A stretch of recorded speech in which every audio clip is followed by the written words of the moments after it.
जिंदगी जिंदा दिली का नाम है। मुर्दा दिल क्या खाक जिया करते हैं? यह एक प्रचलित कहावत है जिसको हम बचपन से सुनते आ रहे हैं। अगर मैं इसको ऐसे कहूँ कि जिंदगी मोहब्बत से भरे पैगाम का नाम है और पत्थर दिली हैवानियत का दूसरा नाम है, तो इसमें कोई अतिशयोक्ति नहीं होगी। आजकल लोगों में होड़ मची है कि कौन कितना बड़ा हैवान यानी पत्थर दिल बन सकता है। ऐसी प्रेरणा लोगों को इसलिए मिलती है कि वह लोग भी देख रहे हैं कि जो जितना बड़ा हैवान यानी पत्थर दिल, उसको उतना बड़ा इनाम और तरक्की मिलती है। जी हाँ, मैं आजकल राजनीति में फैलाए जा रहे जहरीले वातावरण के बारे में ही बात कर रहा हूँ। आप सभी लोगों ने सुना होगा कि पारस पत्थर के छूने से लोहा भी सोना बन जाता है। दूसरे शब्दों में सच्चे संत और आदर्श व ज्ञानी धार्मिक गुरुओं की सोहबत और सामीप्यता दुर्जनों को भी सज्जन बना देती है। लेकिन ठीक इसके विपरीत सज्जन से सज्जन पुरुष भी जब भाजपा को ज्वाइन करता है तो इतना जहरीला और पत्थर दिल हो जाता है कि लगता है कि इन लोगों का अब इंसानियत और सच्चे आदर्श और धर्म से कोई लेना देना नहीं रह गया है।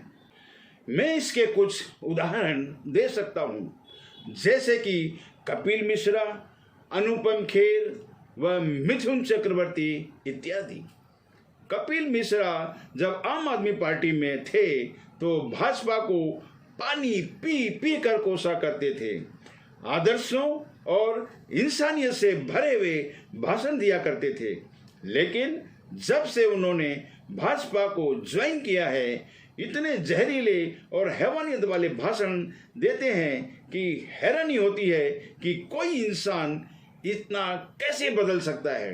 उन पर यह आरोप लगे थे कि खरगोन मध्य प्रदेश में अभी हाल ही में रामनवमी के अवसर पर भड़काऊ भाषण देने के कारण वहां पर दंगा भड़का, जिससे मुसलमानों का काफी जान माल का नुकसान हुआ। और फरवरी 2020 में भी उनके भड़काऊ भाषण और सोशल मीडिया पर मैसेजेस के कारण दिल्ली में दंगे भड़के। लेकिन मैं उनके भाषण को या गोदी मीडिया के फैलाए हुए भ्रमित जहरीले वातावरण को इसका जिम्मेदार नहीं मानता, क्योंकि यह सारा प्री प्लान रहता है।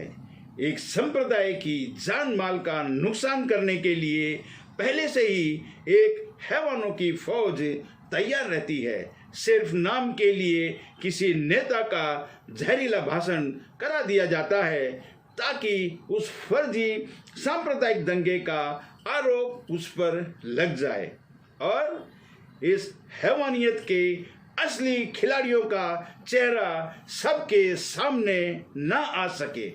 पहले तो मैं आप लोगों को वास्तविक यानी असली सांप्रदायिक दंगों की परिभाषा बता दूं। मैं ऐसा इसलिए कह रहा हूं कि जो आजकल हो रहा है वह सांप्रदायिक दंगे नहीं हैं। सांप्रदायिक दंगे होने के लिए सबसे पहले तो दोनों संप्रदायों के आम लोगों के बीच में नफरत का होना जरूरी होता है। लेकिन इसके विपरीत दोनों संप्रदायों के आम लोगों ने जिस तरह से इस कोरोना महामारी के वक्त एक दूसरे के लिए समर्पण की भावना को दिखाते हुए इंसानियत की मिसालें कायम की और धर्म को ना देखते हुए एक दूसरे के साथ मुसीबत में कंधे से कंधा मिलाकर खड़े रहे, यह इस बात का सबूत है कि दोनों संप्रदायों के बीच पारस्परिक मोहब्बत और इंसानियत जिंदा है। इसलिए धर्म की वजह से इनके बीच दंगे होना नामुमकिन है।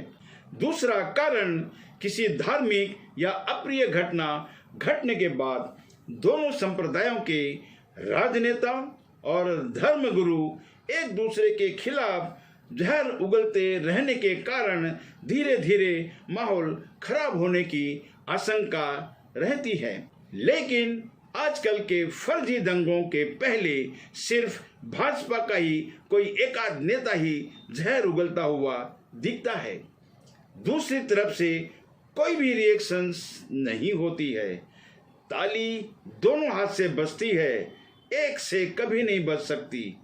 कपिल मिश्रा का कद और उसका असर इतना बड़ा नहीं है कि लोग उनका अनुसरण करें। 2 साल पहले तक तो कोई इनको जानता भी नहीं था। तीसरा एंगल यह है कि जब वास्तविक सांप्रदायिक दंगा शुरू होता है तो धीरे धीरे वह जंगल की आग की तरह उस प्रभावित इलाके से शुरू होकर पूरे शहर में फैल जाता है। यहाँ तक कि कभी कभी तो पूरे राज्य में भी इसका असर देखने को मिल जाता है और कर्फ्यू को पूरी तरह से लागू कई कई दिनों तक करना पड़ जाता है। तब कहीं जाकर धीरे धीरे सब कुछ शांत हो पाता है।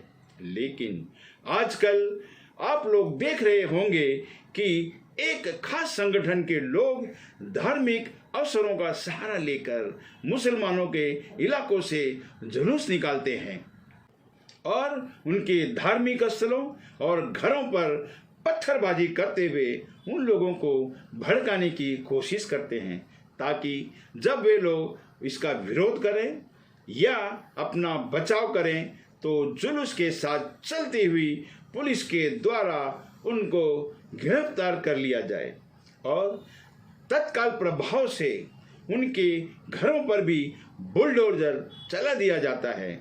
ऐसे नकली दिखावे के सांप्रदायिक दंगे वहीं पर नजर आते हैं जहां से इन हैवानों का जुलूस निकलता है। यह नकली दंगा पूरा शहर तो छोड़ दीजिए, उस प्रभावित इलाके में भी पूरी तरह से फैल नहीं पाता है। जुलूस खत्म तो यह नकली दंगे भी पानी के बुलबुले की तरह खत्म हो जाते हैं, क्योंकि इसमें आम आदमी शामिल ही नहीं होता है। यह सब एक सोची समझी राजनीति के तहत मुसलमानों को जान माल का नुकसान पहुंचाकर उनके दिलों में खौफ का माहौल पैदा करके इंसानियत से परे किसी घिनौने मकसद को पूरा करने के लिए किया जा रहा है। यह आम जनता को समझना होगा कि क्यों सरकार अमन चोपड़ा और अर्नब गोस्वामी जैसे पत्तलकारों को बचाने के लिए कानून को ताक पर रख देती है।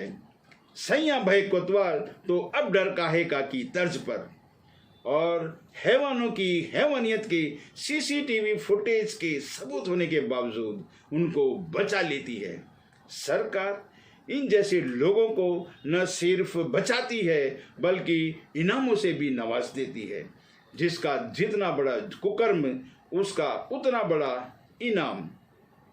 रब ने जब इंसान को बनाया तो उसके सीने में एक धड़कता हुआ दिल भी रख दिया था। इंसान को जिंदगी के सारे एहसास यह धड़कता हुआ दिल ही कराता है। तभी तो यह कहा गया कि जिंदा दिल ही जिंदगी को जिया करते हैं। मुर्दा दिल यानी जिनके दिल ही मरकर पत्थर हो जाते हैं वो क्या खाक जिएंगे। मैं तो यह सोचकर हैरान होता हूँ कि ये हैवान लोग इतने जुल्म और सितम करके आराम से अपनी जिंदगी कैसे बसर कर लेते हैं। इनको इतना जुल्म करने के बाद नींद कैसे आती है। मेरे ख्याल से तो इनको नींद आने के लिए नशा करना पड़ता होगा। अगर ये लोग अपने दिल से अच्छे और बुरे का फैसला नहीं कर सकते तो इन लोगों को अपनी पत्थर दिली पर अफसोस करना चाहिए और रब की तरफ से मिली हुई इस नायाब जिंदगी पर शर्मिंदगी महसूस करनी चाहिए, क्योंकि रब ने इंसान को यह जिंदगी मोहब्बत और इबादत करने के लिए दी थी। लेकिन यह लोग इस जिंदगी का मिसयूज करते हुए नफरत और बर्बादी के लिए इस्तेमाल कर रहे हैं। अफसोस, अफसोस, हाय अफसोस।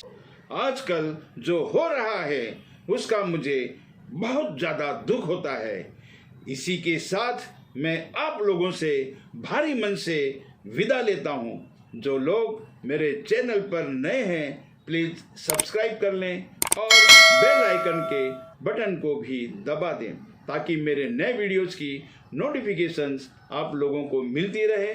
अगर मेरा ये वीडियो पसंद आया है तो लाइक, कमेंट और शेयर करना ना भूलें। जय हिंद।